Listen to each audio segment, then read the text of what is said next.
محمدا رسول الله ويقيني. السلام عليكم ورحمة الله وبركاته. بسم الله الرحمن الرحيم. الحمد لله رب العالمين والصلاة والسلام على رسول الكريم. رب اشرح لي صدري ويسر لي أمري واحلل عقدة من لساني يفقهوا قولي. سبحانك لا علم لنا إلا ما علمتنا إنك أنت العليم الحكيم. لا حول ولا قوة إلا بالله العلي العظيم. Amma ba'd. InsyaAllah hari ini saya akan kongsikan satu tajuk dan mengambil iktibar, mengambil pengajaran daripada apa yang disampaikan insyaAllah berkaitan dengan Ashabul Kahfi. Dalam Al-Quran disebut dalam surah Al-Kahfi ayat 9. Dengar elok semua. Bismillahirrahmanirrahim. Am hasibta anna ashabal kahfi warraqim kanu min ayatina ajaba iz awal fityatu ilal kahfi faqalu rabbana atina min ladunka rahmatan wa hayyi' lana min amrina rashada fadarabna ala adhanihim fil kahfi sinina adada summa ba'asnahum lina'lama ayyul hizbaini ahsa lima labithu amada nahnu naqussu alayka naba'ahum bilhaqq innahum fityatun amanu birabbihim wazidnahum huda innahum fityatun amanu birabbihim wazidnahum huda. Sadaqallahul azim. Firman Allah Subhanahu wa taala dalam surah Al-Kahfi ayat 9 hingga ayat 13 yang artinya, adakah kamu mengira bahawa orang-orang yang mendiami gua dan Ar-Raqim itu termasuk tanda-tanda kekuasaan kami yang menghairankan? Ingatlah, tatkala pemuda-pemuda itu mencari tempat berlindung ke dalam gua lalu mereka berdoa, wahai Tuhan kami, berikanlah rahmat kepada kami dari sisimu dan sempurnakanlah bagi kami petunjuk yang lurus dalam urusan kami ini. Maka kami tutup telinga mereka beberapa tahun dalam gua itu. Kemudian kami bangunkan mereka agar kami mengetahui manakah di antara kedua golongan itu yang lebih tepat dalam menghitung berapa lamanya mereka tinggal dalam gua itu. Kami ceritakan kisah mereka kepadamu, wahai Muhammad, dengan sebenarnya. Sesungguhnya mereka itu adalah pemuda-pemuda yang beriman kepada Tuhan mereka dan kami tambahkan kepada mereka petunjuk. Ditafsirkan bahawa kedua golongan itu ialah pemuda-pemuda itu sendiri yang berselisih tentang berapa lamanya mereka tinggal dalam gua itu. Wallahu a'lam. Tuan-tuan, para hadirin hadirat yang dirahmati Allah sekalian. Berkaitan dengan Ashabul Kahfi yang disebut oleh Allah Subhanahu wa dalam surah Al-Kahfi ayat 9 tadi, iaitu kisah pengalaman sekumpulan hamba-hamba Allah yang soleh ditidurkan selama 309 tahun dalam gua. Dengarlah elok. Ashabul Kahfi ni, dengar.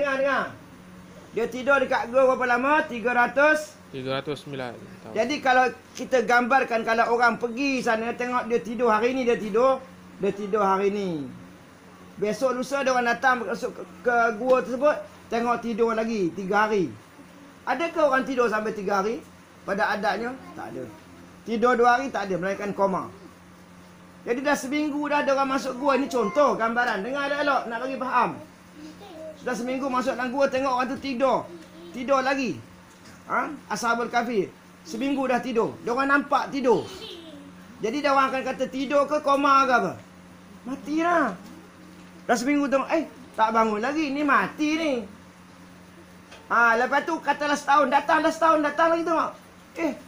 Ada lagi kat sini. Mati ke tidur? Mati lah. Itu pada logik akal. Lahiriah ada orang nampak mati. Tetapi rupa-rupanya ini, jadi saya nak bagi tahu semua orang. Rakyat Malaysia khasnya. Jadi kita tidak boleh mengukurkan sesuatu semua atas dasar logik. Saya ulang balik nak bagi faham. supaya nak kiaskan cerita-cerita ni pada Nabi Isa, pada Imam Mahdi, pada Fatah At-Tamimi. Dengar elok. Ashabul Kahfi tidur dekat gua berapa tahun? 309 tahun. 300 tidur. Kita pergi sehari dia tidur. Pergi kali kedua dia tidur. Pergi dah seminggu tengok dia tidur. Pergi sebulan tengok tidur lagi. Takkan tidur kot sampai dah sebulan. Ada orang tidur sebulan. Nak kata koma, tak ada nampak peralatan-peralatan yang dia koma. Jadi sampai setahun pergi kat gua, tidur lagi. Jadi tentulah pada adatnya mereka menyimpulkan bahawa orang dalam gua tadi meninggal dunia ke tidur. Tetapi sebenarnya dirakamkan dalam Al-Quran ayat yang saya baca tadi bahawa Ashabul Kahfi ini meninggal dunia ke dia tidur. Tidur bermakna dia bukan mati. Belum mati lagi. Ini bermakna kita tidak boleh mengukur sesuatu dengan mata kepala, mengikut zahir saja tak boleh. Sebab apa? Innallaha ala kulli syai'in qadir. Sesungguhnya Allah Subhanahu wa taala maha berkuasa. Faham semua? Jadi menurut ulama tafsir, para penghuni gua tadi jumlahnya 7 orang. Dengar ni. Berapa orang? Mereka lari nak menyelamatkan iman. Yang penting dapat iman. Daripada di zaman hidup tu ada seorang raja atau maharaja nama Dicyanus yang menyembah berhala dan sangat bengis zalimnya. Tahu mana bengis? Bengis ni mana apa? Garang. Misai melintang. 1 kaki panjang. Kanan kiri. Bengis. Garang. Kita sembah berhala pula. Dahsyat, na'udzubillah. Kerana tak nak tunduk kepada perintah Dicyanus tadi, yang paksa mereka sembah berhala. Na'udzubillah. Supaya murtad, keluar daripada agama Islam. Maka 7 orang tadi melarikan diri. Lari. Nak selamatkan apa? Iman. Nak selamatkan iman. Dan bersembunyi dalam gua untuk bermalam sementara sebelum meneruskan perjalanan ke tempat yang lebih jauh. Dengar ni. Tetapi bila mereka tidur pada malam itu, mereka tahu bahawa Allah Subhanahu wa taala telah menidurkan mereka bukan hanya 1 malam. 309 tahun Allah boleh buat orang tu tidur.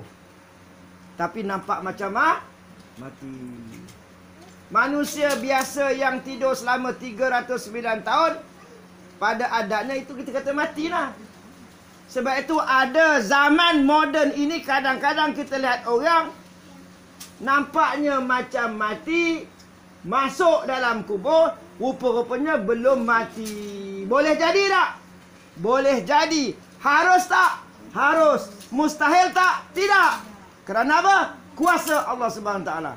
Ini hanya dipegangi oleh orang yang macam mana? Orang yang disebut sebagai ahli tauhid, ahli makrifat, orang yang beriman, yang kenal akan Allah Subhanahu Wa Taala. Bahawa Allah Subhanahu Wa Taala boleh berbuat apa saja kalau dia berkehendak. Wa ma tasyauna illa an yasha Allah. Faham semua? Kuat-kuat lagi. Jadi selama itu 309 tahun. Pada adatnya kalau dah tidur, pastilah mereka tu hancur, pakaian mereka reput. Tetapi Allah pelihara tubuh dan pakaian mereka. Ashabul Kahfi seperti asalnya. Bila mereka bangun daripada tidur, dan apa jadi lepas itu? Dan melihat perubahan besar yang berlaku di negeri mereka, barulah mereka sedar bahawa mereka telah tidur dalam gua terlalu lama. Dahsyat tak cerita ni? Dahsyat. Kartun ke cerita ni? Tidak. Ia adalah satu fakta, cerita benar. Sebaik saja mereka terjaga dari tidur. Mereka laparlah 309 tahun tidur. Lapar sangat. Laparnya. Lalu mereka memutuskan untuk mengirim seorang daripada mereka pergi ke bandar beli pakaian. Pakaian pula. Dah lapar beli makanan. Pergi ke bandar membeli makanan. Tetapi malangnya mata wang, duit mereka yang mereka beri tadi tak laku. Pasal apa tak laku? Dah 309 tahun. Pemerintahan dah berubah. Faham tak? Raja dah berubah. Duit pada berubah. Pakai duit lama. Mau beli nasi lemak. Nasi lemak pun dah bukan ikan bilis zaman dulu punya. Ikan bilis zaman moden ni entah macam mana. Itu gambarannya. Jadi mata wang mereka ni tak laku dan tak diterima oleh penjual makanan. Dan. Rupanya cerita dalam Quran itu bukan sekadar cerita. Dia ada kaitan dengan zaman kita ni. Zaman yang mendatang ni. Zaman Fatah At-Tamimi. Zaman Imamul Mahdi. Maka kita tak boleh menjadi seorang yang jumud. Seorang yang beku. Seorang yang hanya bertuhankan kepada logik akal. Logik kami terima. Tak logik kami tak terima. Inilah puak-puak namanya golongan Mu'tazilah moden. Di zaman kita ini. Tak logik. Ini mengarut. Ini bahaya ni. Rosakkan akidah. Rosakkan tauhid. Sebab apa rosak tauhid? Dengar ni elok. Sebab tak percaya akan kuasa Allah. Menghadkan akan kuasa Allah. Yang ni Tuhan tak boleh buat. Nak ikut dia pula. Na'udzubillah. Dia siapa? Mata wang dah berusia lebih 300 tahun. Raja yang zalim mereka takut dulu. Tidur juga kan? Raja yang zalim tidur juga 309 tahun. Dah lama mati. Dan penduduk negara itu semuanya beriman. Akhirnya beriman dengan Allah Subhanahu wa ta'ala. Jadi mereka dah bangun semua. Nak tidur lagi. Dan mereka tak perlu bersembunyi. Bila kisah pengalaman luar biasa ni diketahui oleh orang ramai, berduyun-duyun datang ke gua. Dahsyatnya. Masya Allah, Allahu Akbar, subhanallah. Masya Allah, alhamdulillah. Menyaksikan kejadian yang menakjubkan itu. Faham tak ni semua? Anak-anak murid semua faham? Apa yang terjadi selanjutnya pada kumpulan pemuda Ashabul Kahfi itu tidaklah diceritakan. Mungkin Allah mengisahkan pengalaman ganjil itu semata-mata nak beri amaran kepada manusia tentang kekuasaan Allah melakukan apa yang dikendakinya kepada sesiapa. Menurut ulama tafsir, perselisihan di antara penduduk negara itu berlaku hanya sesudah para penghuni gua itu diwafatkan, ditidurkan. Perselisihan mereka itu malah berlaku juga tentang jumlah penghuni-penghuni gua itu sebenarnya. Itu tak pentinglah. Berapa orang yang sebenarnya pergi tidur, yang melarikan itu siapa, dan jumlah masa yang tepat mereka tidur itu tak penting. Yang pentingnya bukti bahawa mereka ini ditidurkan selama ratusan tahun. Ratusan tahun. Jadi seorang penafsir yang bernama Fakhrul Razi. Siapa nama penafsir ni? Fakhrul Razi merumuskan bahawa ayat-ayat yang mengisahkan keganjilan penghuni gua Ashabul Kahfi ini adalah bukti yang jelas adanya karamah yang diberikan oleh Allah kepada awliya, kekasihnya, wali-wali. Okey, dah tamatlah. Dengar elok. Jadi wali-wali ni orang baik. Wali-wali ni apa? Orang baik, sentiasa bertakwa, takut buat dosa. Kalau sikit je buat silap, sikit je buat dosa, cepat-cepat bertaubat. Mereka ni para wali ni. Faham tak? Mereka bukan maksum tapi mahfuz, terpelihara daripada dosa. Terpelihara ni maknanya kalau dia buat dosa, terus-terus taubat. Cepat-cepat taubat. Jadi dia mereka dibekalkan karamah. Adapun zaman moden ini, terutamanya golongan apa ni, Wahabi ni, mereka ni nak kata tolak karamah, tidak juga. Mungkin ada suara-suara pendapat-pendapat yang mengata mereka menerima karamah, tapi sukar nak terima. Susah nak percaya. Cerita karamah tak percaya. Letak tak percaya dulu. Mengarut. Sebab golongan Wahabi ni jarang, tak pernah dengar pun rasanya ulama-ulama mereka ni ada karamah. Jadi bila kita cerita karamah, ada orang tak percaya. Lebih kepada tak percaya. Tapi kalau orang ahli sunnah wal jamaah dengan mudah saja, karamah tu boleh berlaku, harus berlaku. Kuasa Allah, pasal apa pula tak boleh? Tak ada mustahil, insya-Allah. Faham tak semua? Dan akhirnya saya suka mengatakan bahawa Ashabul Kahfi ini akhirnya mereka akan nanti dibangunkan sekali lagi untuk bersama-sama dengan tentera Dewan Melodi. Jadi ni Ustaz nak tanya ni, logik tak? Tak logik. Masuk akal tak? Tak masuk akal. Tapi itulah kuasa apa? Wassalamualaikum. Kesimpulannya, cerita tadi ada kaitannya dengan zaman Imam Mahdi, zaman Fatah tadi, bagaimana Nabi Isa AS ghaib, dan bagaimana Imamul Mahdi ghaib, bagaimana Fatah Atami question mark, big question mark, tanda soal. Fikir-fikirkanlah. Sekian, wabillahi taufiq wal hidayah. Assalamualaikum warahmatullahi wabarakatuh.